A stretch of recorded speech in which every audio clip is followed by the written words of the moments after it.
Yo, what's up, everybody? Welcome to the 1804 show. I'm your host, Dollar Will, and let's get it popping.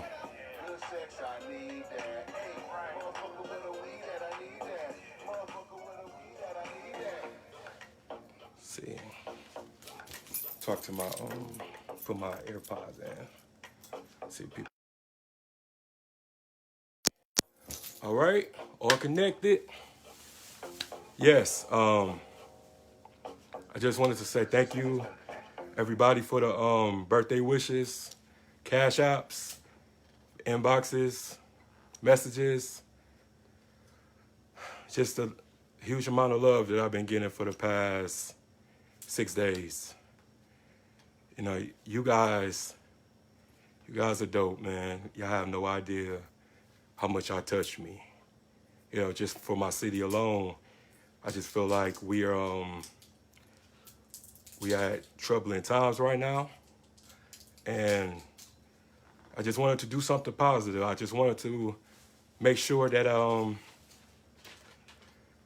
we kill that negativity of Saginaw. You know, how we just kill each other, hate each other, all that stuff, and that's not true. We still got some good people left up in here.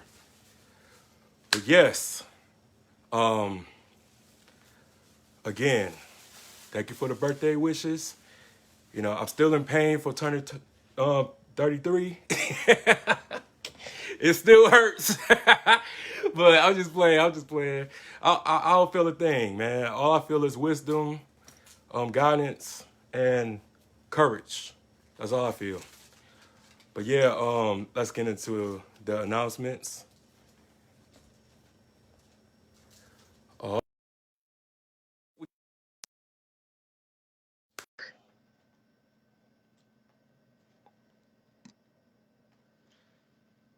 Let's wait till we come. But yeah, it's just an amazing feeling. Amazing feeling that, you know, I built a brand from the ground up, and all that 32. All that 32. So I just tell people, like, you know, you can do what you want. You can do what you set your mind to. Like, don't let nobody, you know, stop you, you know, because I started all of this just from my lazy boy, just jotting things down. And just wanted to, you know what I'm saying, change the city, you know what I'm saying, because we got to take back our city. What's up? Good. What's good, my brother? What's Hey, good, man? give me 1 second. Let me connect my Bluetooth. Oh, man, go ahead, bro. It's your world.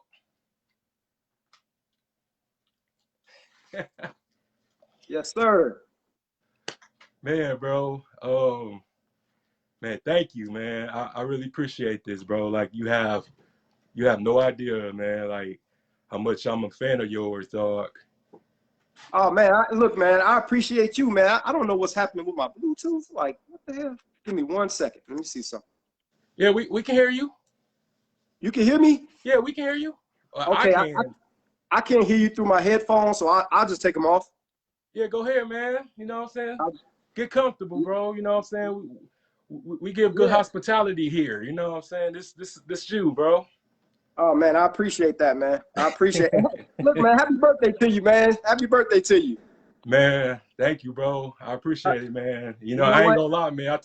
I took a shot before I started the show, man. You know what I'm saying? Because I'm just overwhelmed with the anticipation. You feel me? You know Yeah, what I'm saying? yeah. Hey man, look, I'm gonna say this. Hold on. I think I know what I need to do. All right, can you hear me? Yeah, yeah, yeah. Ah, shit.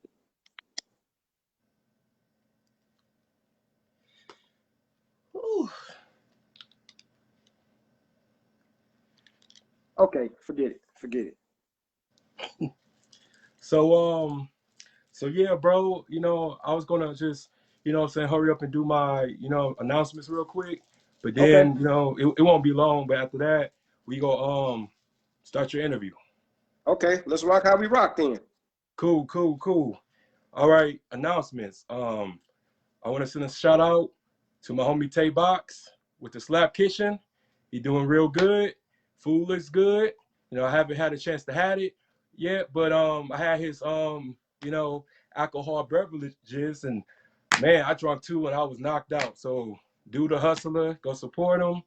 And then my homegirl, Kima Simone, she does her dance studio fitness thing. Check out her Instagram. I will, you know what I'm saying, drop her logo in her Instagram so y'all can follow her. And then also, you know what I'm saying, shout out to King Beard. If you want your beard crispy like mine, shiny, you know, full depth, holla at King Beard. And also, for the today's history lesson is the Sundown Towns, you know, the Green Book. And I just wanted everybody to understand how much hell that our people have to go through. Just imagine, you know, what we do now with the Ubering, the lifts, the DoorDash. Just imagine getting stopped or your car stopped in a sundown town. You could be killed at the dark. You know, how petty is that? But I just want everybody to understand that how severe and how serious that the North racism was way worse than the racism down south. So the next time any of you say I'm not like my ancestors, I'm fucking you up. But that's enough for the announcements. But again, check these people out. They professional, and you know we gotta support our own. But enough of the announcements. Back to my guest. So bro, man, you know, tell everybody about yourself, man. History with no chaser. I would like for everybody to hit that subscribe button. Trust me, I believe you would enjoy my channel. I know you will. Especially if you are interested in our history. I like to think that I'm very thorough when it comes to history. I read about 40 to 50 books a year, mostly pertaining to history. Every now and then I'll read something else, you know what I'm saying? I'll step off into, you know, whatever, but most of the information that I consumed is about history, and mostly about our history. I got the channel started. It was a guy I had worked with. It was a coworker. He was an elderly man, and you know, he always pushed me, man. He just like, he stayed on my ass. He constantly. You know, I used to talk history with him for hours, bro. I mean, hours. We'd get together and talk history. I used to work a night shift with him, and you know, we'll be, man, you look up, 4 or 5 hours been gone. We've been talking about history, and he's a historian in himself, and he was just amazed on how much history that I knew. And so he just kept pushing me to get YouTube started or share stuff on social media, different stuff like that. I'm like, nah, man. I like, you know, I used to make excuses. I'm like, man, I'm not a teacher. I'm not a teacher. I'm not, you know what I'm saying? Then I'm like, then when I share something history-wise, don't nobody pay attention to me. I'm like, I'll say something, and then a few months later, Dr. Umar, he'll say something. One thing in particular, I remember when he made the comments about Martin Luther King, about him, he didn't actually die, you know, right where he had got shot with it. He talked about information that happened at the hospital and different stuff like that. I've been said that. I said that a long time ago. It got like 2 likes. You know what I'm saying? But but when Umar said it, it went viral. Or when somebody, you know, somebody with a bigger platform than I, you know, when they say something, it go viral. So I'm like, man, fuck that. I ain't putting nothing else out there. So he just stayed on me, man, and he just kept, you know, he said something that really stuck out to me, and it'll stick with me the rest of my life. When he told me with everything that I'm reading, you know, he told me that, you know, if you don't share what you're reading, you're doing your people a disservice. And I, you know, it just kind of blew me away. And he was like, so you're just gonna take all this history, you're gonna take all this knowledge to the grave. And I was like, wow, like it really just stuck with me, you know what I mean? And it's like, well, maybe I should. So, and that's just, you know, I started the YouTube stuff. My very first video, it's so bad. Like, it's so bad, such bad quality. That was the video between Bumpy Johnson and about the relationship between Bumpy and Malcolm X. And it's horrible quality, but it's good information. You know what I'm saying? Check that video out. That's my very first video.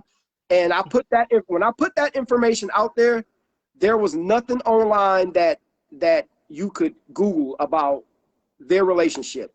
If you don't believe me, go look at the dates. Find me a link, find me something that predates my my video. When I put that information out, the only info out about the relationship between Bumpy and Malcolm was Professor James Small. He said something for about maybe 45 seconds maybe, and that was it. But that was the only information on the internet about Bumpy and Malcolm. Other than that, you had to find that information through various books, you know. And what I did, I took a page here, I took something from a page there, and I just combined it in one, and I just told the story about it. But now there's like 1 million videos on YouTube about Bumpy and Malcolm's relationship, especially Bumpy. Like Bumpy is everywhere. Bumpy is like everywhere on YouTube now. You know what I'm saying? But nobody has more thorough information on Bumpy than History with No Chaser. Nobody. I mean, find a channel. I don't care who you find one. Nobody has more information on Bumpy than History with No Chaser. So, you know, when I put that information out there, you know, show me one article, one anything that predates my video. I was the first to put that information out on the internet, and it's good. YouTube and the internet and all that stuff got dates because I can just simply pull up the dates to prove it.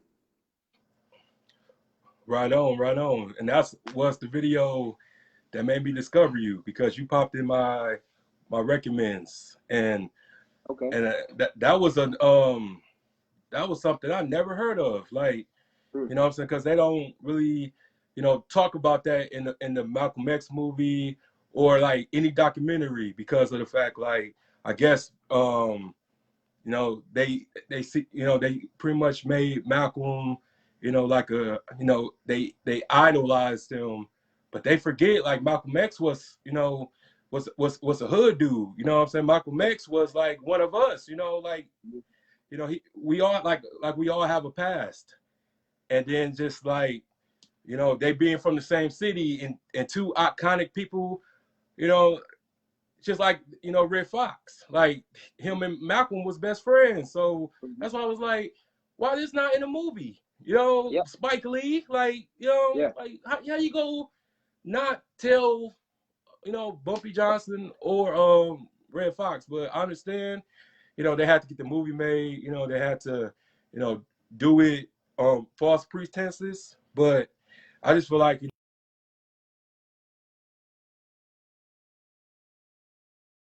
I kind of fall asleep on some of the parts. So I ain't gonna lie. But I feel like that would have been very interesting, would have made the movie a lot better. Yeah. See, you know, the thing is, hey, Devin, thank you, my brother. Yeah, check me out, man. Devin Daniels, I appreciate that. You know, the thing is, when it comes to a man like Bumpy Johnson, like, you don't have to fabricate his life. You know what I'm saying? Like, there's a lot of stuff on Bumpy that's, I mean, these dramatizations, man, you don't got to fabricate a guy like that. He lived an exciting life of its own. I mean, you know what I'm saying? This is a dude, I mean, you don't have to do that with him. So I don't understand why these movies, although look, I love Hoodlum, I love Godfather of Harlem, but there's a lot of inaccurate information in those movies. There's a in the movie and the series. And even the Johnson family have, you know, they reached out to me and they spoke about how they appreciate, you know what I'm saying, the information that I'm putting out there on Bumpy.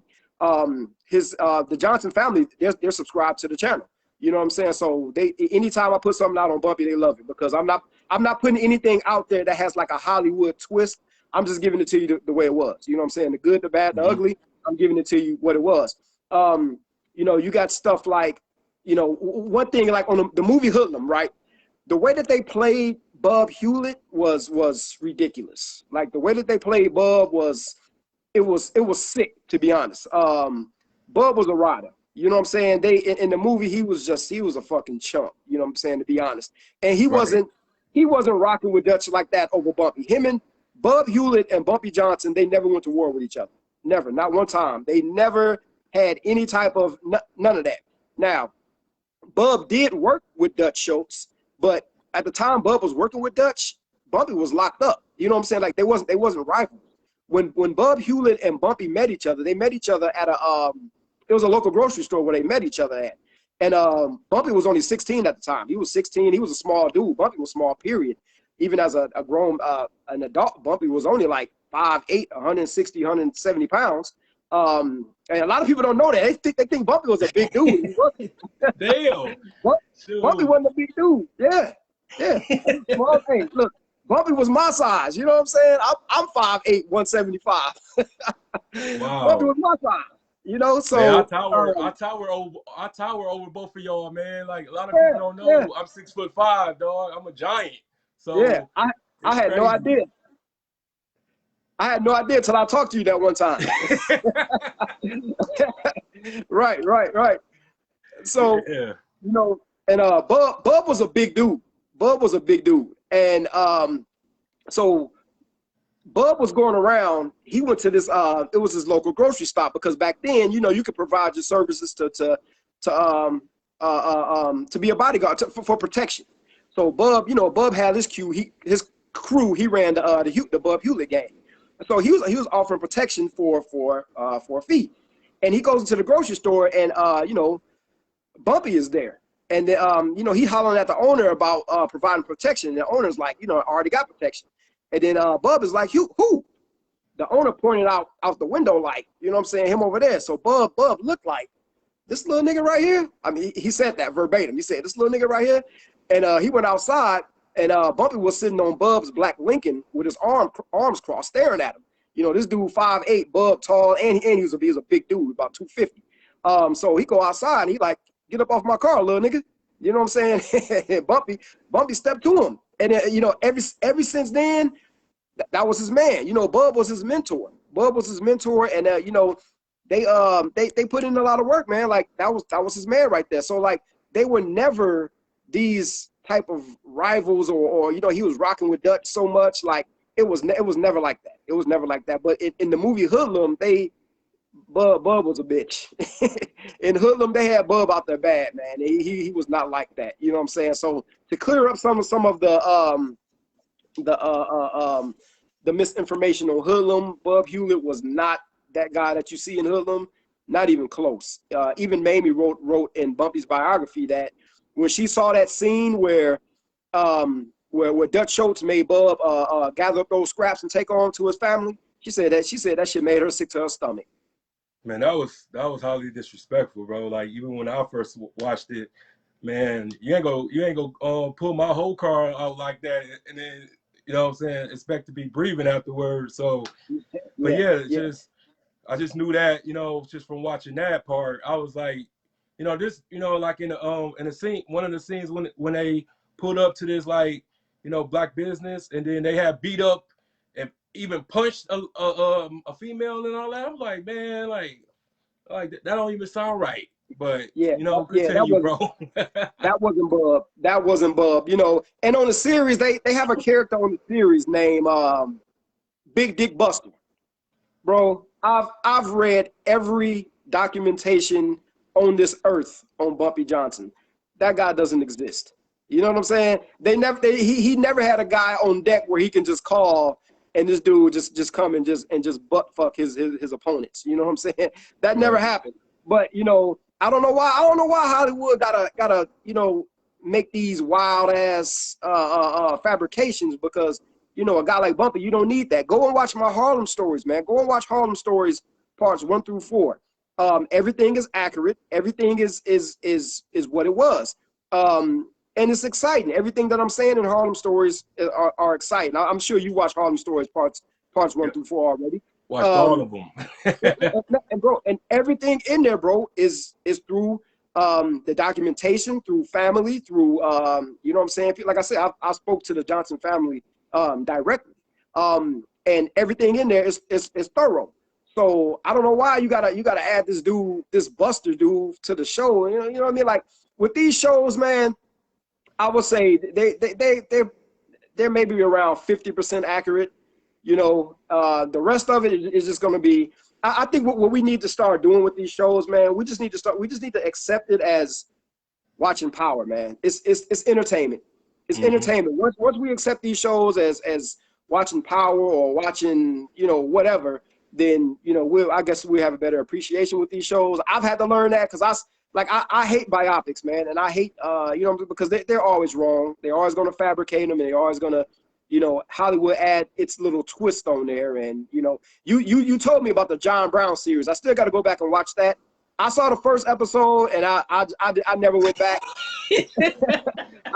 I never went back. So but I will go back so I can do a review on it, because I mean, I got to watch it in order to do a review on it. So I'm gonna go back. I'm gonna watch the rest of the series, and then I'm gonna, you know, like I do with everything else, I'm gonna say what was accurate and what was inaccurate, because the way that they played John Brown, well, yeah, I ain't like that. I ain't like that. Right. I just, you know, that little boy, man, in that dress, man, like, I was like, oh shit, here we go again. Yep. You know what they gonna do. You know what they gonna do. You know what I'm saying?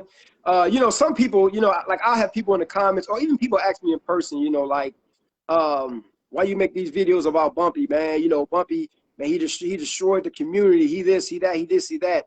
One thing I want to say this for one, you know, in that era, like, do you know how many families Bumpy fed? I don't even know. I don't even have like I said, there is no documentation on earth that I have not read about Bumpy. I don't even know how many families he fed. I don't have an accurate number. But this dude, like, the man fed Harlem, man. He not like, he provided so many jobs for black folks. He did dibble and dabble into the drugs. He wasn't as knee deep into the drug game as Godfather of Harlem tries to depict him. It wasn't like that. He briefly got into, you know what I'm saying, drugs, and he got back out. He had got, when he went to prison for drugs, he had got set up by it was this guy named Flash. It was this dude named Flash, who he was he kind of took this dude under his wing. Flash stayed with him, you know what I'm saying? He showed Flash the ropes. He taught him how to be a man. And with Flash started touching on Bumpy's daughter. So Bumpy found out about it, and he beat the hell out of him. I mean, he embarrassed him. It was, you know what I'm saying? And so Flash planted like a kilo, like under his couch or something like that. I can't remember. And he tipped off the detectives, and that's how Bumpy got that charge. You know what I'm saying? Bumpy was arrested over 40 times. So, but that's how he got that charge. That was because of Flash. Like, he did that. So Bumpy, he wasn't in the dope game as people think. He ran numbers. He provided protection. You know, he was a security for damn near everybody, celebrities, you know what I'm saying, a little bit of everybody. And a lot of those gangsters back then, like I said, they put people on, man. Casper Holstein from Harlem, he was the one that funded Marcus Garvey's UNIA. That was Casper Holstein. You know what I'm saying? That was, yeah, Casper Holstein did that. You know what I'm saying? You got people, and see, people don't know that. Like, if it wasn't for Casper Holstein, it wouldn't have been no UNIA. So, you know, a lot of the gangsters at that time, they provide, you know, they got businesses started. They put people on. A dude named Alex Pompez, he had one of the Negro League teams, and he was getting people on, man. People was getting jobs. People had the opportunity to feed their family when there was no other way. We're talking about during the Depression. You know what I'm saying? So you got people like you know, man, brothers they gave brothers an opportunity to feed their family. And you know, they did what they did. They had their criminal activity, but he was not as in the dope game as Hollywood tried to make him out to be. Yeah, because a lot of people just, you know, would say like, you know, that ain't what I would do. But then when you in that position, when you hungry and your kid's hungry, you'll do whatever you have to do to survive. And Yeah. it comes, you know, it comes to a like ultimate sacrifice. But you know, it's just a lot of people, man. Like, they like to compare what's going on now to the past, but the past was just like a whole nother ball game, man. And you know, Yeah. I only look at you know, I look at men who don't make excuses. They get it by any means necessary. Mm-hmm. Because, you know what I'm saying, the corporations and you know, establishments and this and that, like, they do what they got to do to eat. So we might as well you know, get that mindset, because we're so forgiving. We're so you know, we we so docile when it comes to, you know, meeting people, you know, matching energies. That's what I mean, matching energies. And we don't match energy, you know, we so forgiving. But like I said, if I was like in the 30s or whatever, and you know, stock market crash and getting laid off from my job, and you know, like I said, I would do what I gotta do. And just that's why I had, you know, did this platform, because you know, I got tired of being a worker. And it's a lot of us was raised to be workers, you know what I'm saying? And a lot of us just, you know, be content. And I believe in like a lot of people having good ideas. You know, a lot of people had a dream, because when you're a kid, you start off, you know, dreaming big, thinking big. You never hear a kid say, "Oh, I'm gonna be a cashier at Kroger," or "I'm gonna be a McDonald's crew member." You know, when you're a kid, they talk about, "Oh, I want to be a astronaut. I want to be a fire truck, you know, like firefighter and police officer, just something big." But when they get older, those dreams that they had, you know, start decreasing. So I just want to give, you know, anybody that has a dream and has a goal, because I started off from scratch, you know what I'm saying? And everybody, you know, saw my progress and saw that every day that I started to, you know, get better, I started to want it more. And the laws of attraction, you know, paid off. Yeah. So I tell people, like, if I can do it, you can do it. Yeah.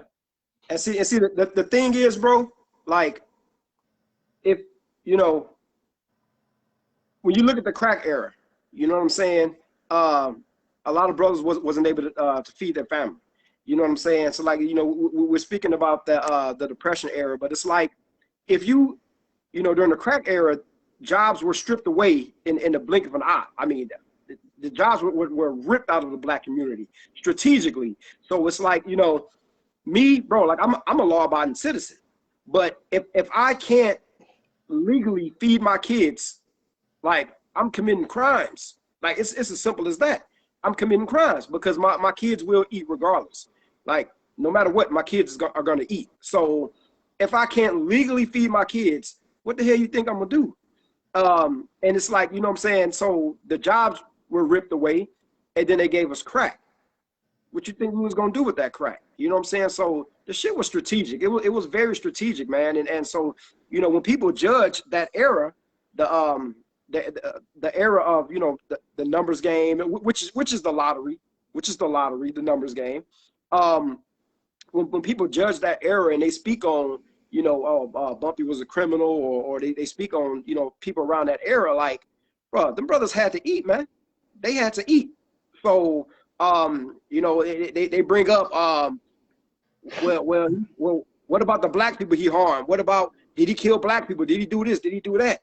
Look, all black ain't good black. No matter how you slice it, all black ain't good black. You know what I'm saying? William O'Neill was the one that got Fred Hampton murdered. You know what I'm saying? Like, some of the early I mean, there's no true accounts on how pimping got started, but I know some of the early pimps was, you know what I'm saying, were black men who were pimping out their women and their wives and their daughters for money during the Reconstruction period. You know what I'm saying? Like, yeah, color purple. Yeah, like, because they, like, bro, all black ain't good black. Like, a lot of people don't know. A lot of people don't know this. Check this out. Emmett Till, you know, we think about Carolyn Bryant, who lied on him, and the people who were involved in killing him, J.W. Millam and Roy Bryant, Carolyn Bryant's husband. But a lot of people don't know this. There was a black boy who helped them. There was a black boy because Emmett was strong. Emmett was, you know, he was fighting and stuff. There was a black boy who helped wrestle him down and get him on the back of that truck. There was a black boy who helped tie him down. All black ain't good black. You know what I'm saying? Denmark Vesey had 9,000 enslaved people ready to kill everything moving, everything in their path, and black folks gave them up. So, like, when people get on, like, man, don't come at me with that black shit, man, because all black ain't good black. No. and I can be honest. I could you know what I'm saying, give an account of my experience. Like um I had more people that look like me try to attack me. When George Floyd died, shoot, Mm-hmm. I had a sister. I had a sister come at me because they wanted to do a protest. And I said, you know, I'm not with all that because, first of all, y'all don't know what you're doing. And number two, I'm not running into no burning house. And if y'all, you know, cause of the disruption, I ain't getting hit with no billy club. I'm sure as hell ain't getting maced because I've been maced before a couple times. So I ain't going through that again. And she was like, oh, when it's time for that action, you back down. You a sucker. You a punk. You a pussy and all that. I'm like, excuse me. I have been consistent with this movement for years. Like Mm-hmm. you just, you know what I'm saying? You trying to disrespect me, but I have helped out black folks. I have supported black businesses. I had led 3 black women in my house who was victims of domestic violence because they ain't have nowhere to go. So I said, hey, you know, come here. We can figure something out. You know, I did that. I've done a lot for my people, and just because I haven't been, you know, received any praise and recognition, I did it, you know, from the bottom of my heart because I have been homeless. I have, you know, been on my hand. You know, people wash their hands off of me. You know, so just with me, like, you know, leveling up, I never forgot where I came from. I never forgot in those you know, wonder years, basically. So, but yeah, man, you right, bro. Like it be our own people, man. You know, just with you know, just like you said with William O'Neill. Um, it was Panthers who was you know, of course, you know, informants and everything like that. You know, Oh they yeah. brought out, Oh you yeah. know, brought down, you know, the Oakland chapter and stuff like that, and the New Mm-hmm. York chapter, the Asada Shakur, you know, Mm-hmm. it's the same pattern, but it's Yeah. just I just hate that when you don't do something that they don't want to do, you all of a sudden is a sellout. But you Yeah. know they just real sellouts. Yeah. Yeah. Yeah. Absolutely. But yeah, bro. I don't know how much time you got. Anytime you want to you know, dismiss this interview, man, just let me know. But I just want to say, dog, like, you know, it's people like you, bro. Like, don't get the flowers that's Mm-hmm. needed. I And appreciate that, bro. man, for real, bro. Like, And I just, you know, I one of these brothers, man. You know, what I'm saying, because I'm from a small town in Michigan, bro. And like, you know, I just see what's going on, but I just, you know, didn't have the support. I didn't have like certain people, and but mm-hmm. now it's just like everybody, you know, they watching, they get it, and you know, as much as I appreciate that, you know, I've been on this, but you know, I'm grateful for, you know, finally getting the surveillance, Yeah. but at the end of the day, you know what I'm saying, we got to show that these young kids out here that, you know, how to do things, man.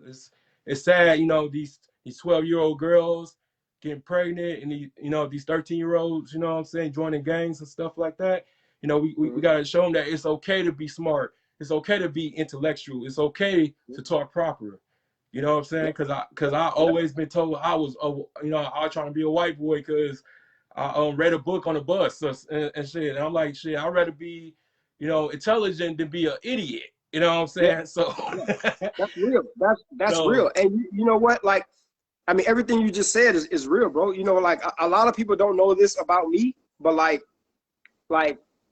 even as a grown man, like I still really couldn't read like that. You know what I'm saying? Like I struggled to read. I mean, you know, now it's like, you know, like bro, like this dude reads 40, 50 books a year, but I was a grown man and I couldn't read. You know what I'm saying? Like it was like I could read, but it was more like, put it like this, like if the teacher called on me to read, like I used to hate that shit. You know what I'm saying? Because it was more like using my finger across, like when the man, it was more like that. You know what I'm saying? yeah, So like I'm self-taught. like I'm self-taught. You know what I'm saying? Like I did that shit on my own. But yeah, but I was a grown man and I could barely read. I mean, I just took off once I, you know what I'm saying, once I really got my feet to the ground. But real quick though, before I get off, it's definitely some books I want y'all to check out. Let me grab this real quick because I need people to understand that we were never set free. We were never set free by no fucking Abraham Lincoln. We were never set, you know what I'm saying? He never had a moment where he felt like this was morally incorrect. We shouldn't be enslaving these people. We freed ourselves. And I really want people to go and watch my video on the Gullah Wars and the Stono Rebellion. The Stono Rebellion is what really got the ball rolling for the Gullah Wars. And that happened in 1738 or 1739, one of them. It was an enslaved man named Cato. And you know what I'm saying? He was taking notes, and he was watching the way the white folks was moving. And he realized that they just recently passed like a security act or whatever, to where the government was forcing people to buy more guns. You know what I'm saying? He was making people aware that, you know what I'm saying, pretty much y'all need to arm up. So before that struck, he was planning an attack. So he waited for a Sunday to where they was all going to church and stuff like that. And so he riled a bunch of them up, and they went down to a local gun shop. They killed the gun shop owner. They killed his assistant. They cut their heads off. They put their heads on a pole. They had their bodies laid out on the roll. They took every gun in the shop, and as they walked down the street, walked down the road, and they started chanting freedom, freedom, freedom. And they went to plantation to plantation, destroying shit. They went up in there killing any and everything moving. And yeah, it was pretty graphic because they was cutting kids' heads off. They was cutting babies open. I mean, anything, you know what I'm saying? Anything white was getting decapitated, was getting shot, was getting murdered. Women, they didn't care. It was one slave master that they did let off the hook, because he was a slave master who actually never physically abused his slaves. So he got lucky. They let him off the hook. But everybody else they came across, they killed him. They ended up getting caught, and you know what I'm saying, they were slaughtered. But what happened? They got the ball rolling. They got the ball rolling on everything. Now, as far as the Gullah War, it wasn't just one particular war, but there's 3 books that I always recommend for the Gullah Wars. One is Florida's Negro War. This book is powerful. This book is by Anthony Dixon. Anthony E. Dixon. Powerful book. Powerful book.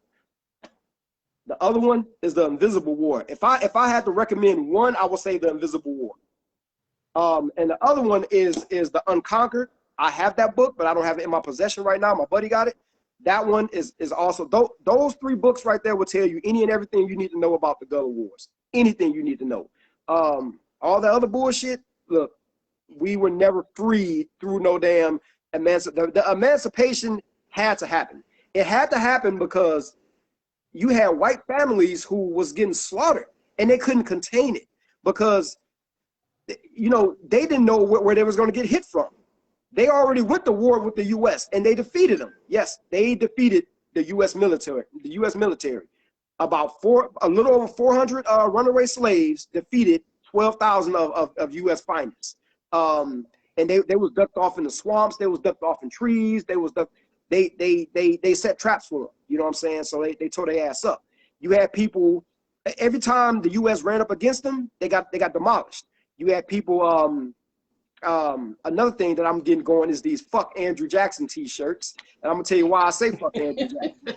And they're gonna be powerful. And may he rest in piss. Now there was a town. There is a town called Suwanee, Florida. I was just out there in Suwanee, Florida. I did a little video showing where the battlegrounds and everything was at. In Suwanee, Florida, this was a town like, you know, we had many towns that were similar to Black Wall Street before Black Wall Street. Everybody always think of Black Wall Street and that's it. No, we had a lot of towns like Black Wall Street, but this was back in the slave era, where in Suwanee we had, bro, they had their own farming, they had their own schooling, they had their own medical, they had their own food. I mean everything. They didn't need white folks' assistance for anything. They didn't need anything. And so Andrew Jackson, who was General Andrew Jackson at the time, what his bitch ass did, he wanted to go in there and basically wipe them out. So the men of the community, they set traps for him. So they all ran up in there, you know what I'm saying, to do what they came to do, and they got their ass annihilated. They had to retreat. Now, during their retreat, you know, before the ambush style attack kicked off, during their retreat, they spotted a section of the community where the men had hid all the women and children. So these bitch ass dudes, they slaughtered each and every one of the women and children of that community. They went up against the men and they got destroyed. And they saw defenseless women and children and they killed all of them. And then people today, you know, you have people today who wonder why we want to take down these statues, or, you know, you got folks like Andrew Jackson, he's on the $20 bill. And, you know, and in school curriculum, they want to tell us how Andrew Jackson is a hero. You know what I'm saying? Like, he's not no fucking hero. He's not my hero. So, you know, the real history needs to be out there. So every interview that I do, bro, I've done so many interviews, and I'm going to always talk about the Gullah Wars, because that needs to be out there. Like, and I think like we really need to push that. I think the video has like 20 something thousand views, but bro, that video needs to be 1 million+ views, because there's a lot of people who don't know that we freed ourselves. A lot of people, like, the emancipation, Lincoln ain't have shit to do with freeing us. They had to, because you had white families that was getting destroyed. And another thing, it was costing the U.S. a fortune to fight this war that they didn't saw coming. That's why this book is called The Invisible War. They couldn't plan for it, because they didn't know where they was going to get hit. They didn't know when they was going to get hit. They didn't know, you know what I'm saying? They had no idea. And then you got hundreds of armed, military-minded, former enslaved people. They going through ransacking just normal white family homes, killing babies, killing their daughters, killing their sons, killing everybody. They had to sign that emancipation, and that's what happened. Man, that's a lot to take in. I ain't gonna lie. It is. But yeah, but also it's just you know, just like, you know, we freed ourselves, we need to free ourselves again. And when I say that, it's just, you know, our mindset, we really need to change, you know, our procrastination, our self-doubt. You know, a lot of us need to really believe in ourselves again, and just really stop with the excuses. But bro, it was an honor, man. Man, look, we gotta do it again, man. We gotta do it again, man. Look, man, definitely happy birthday to you, man. Look, hey, you getting up there? You about to catch me, man. I'm trying, bro. I'm trying, man. Hey, man, thank you, bro. Thank you, man. I owe you, bro. Appreciate it. Oh, man, I appreciate it, man. I appreciate you. All right, man. Have a good night, bro. Yes, sir, man. Happy New Year to you. All right, you too, bro. Peace. Yep.